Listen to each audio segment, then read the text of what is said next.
In this final video for lesson 5-2, I have some learning check questions for you to try on your own. One is related to proportions and the other is related to the mean, and you'll have to calculate the probabilities given in the question.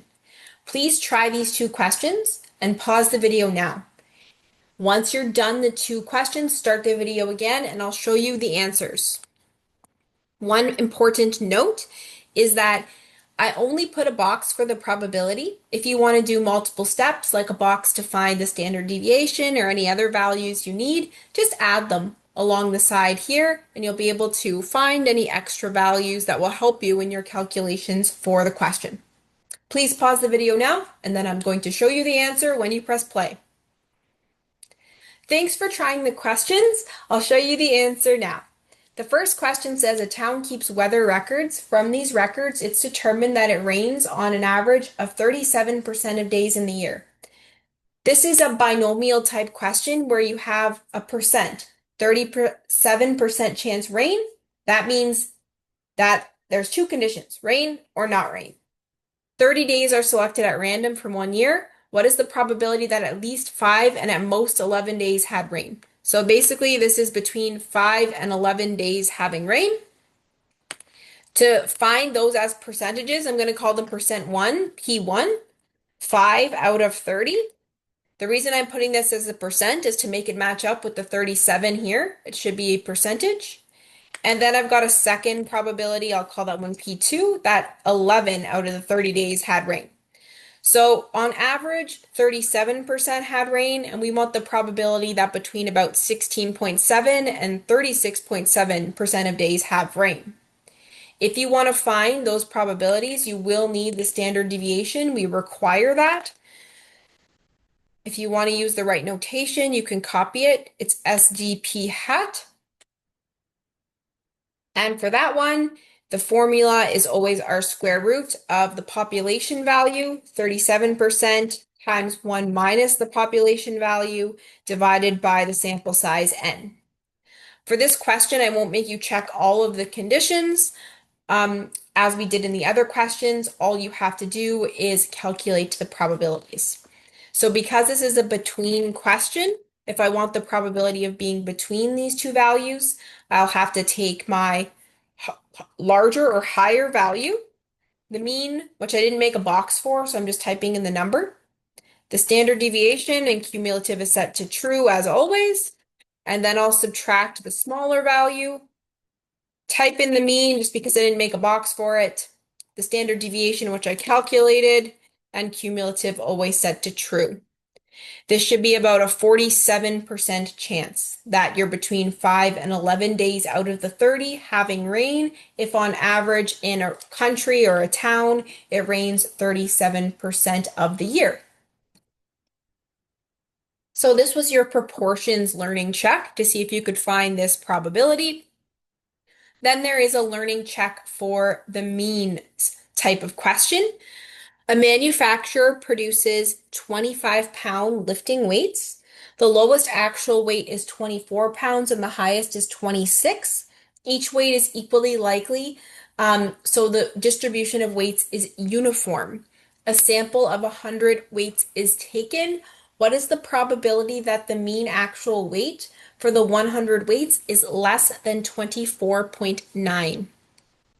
So first, we do have the population mean given in the question. I'm just going to copy the notation from here. That is 25 pounds is how much the weights are supposed to be. But the sample question asks us, what is the probability that the mean actual weight is less than 24.9? So that's going to be my sample value, 24.9. One thing you might be looking for in the question that we had from the other questions is the standard deviation. I'm just copying the formatting so you can see how I will add in the calculations that I need for the question. But in this case, the standard deviation is not given. It's kind of like this middle question where we are told that the distribution is exponential, and if you know the distribution is exponential, then you should be able to calculate the variance from the formula for that distribution.